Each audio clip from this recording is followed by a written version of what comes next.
ฟานเลยพี่น้องเด้อมันนี้เนื้อฟานเนื้อฟานหรือกระดูกฟาน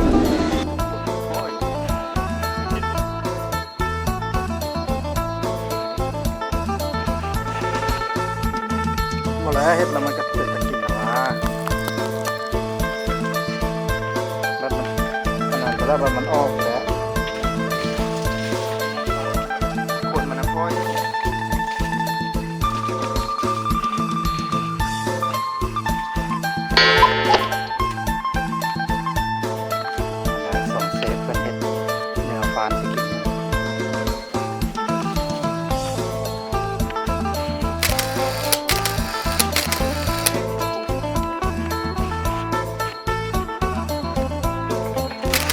กับเพี้ยพี่น้องเพี้ยคนบ้าพี่น้องวันเนาะออกมาอยู่นี่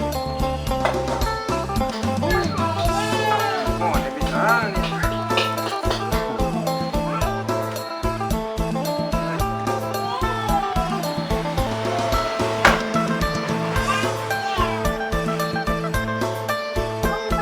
แรกในชีวิตได้กินเนื้อฟาน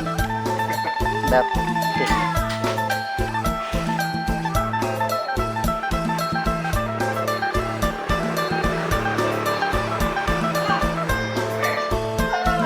โอ้ยสิได้อยู่บ่เนาะเห็นปะ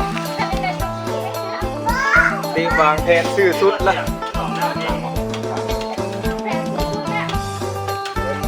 เกิดมาก็หูเลยว่าหนังฟานนี่เขายำจนบ่ได้เลยโอ้กว่าหนังเข็มหนังเข็มเนี่ยว่ายำง่ายกว่าอันนี้โอ้ยสุดเลย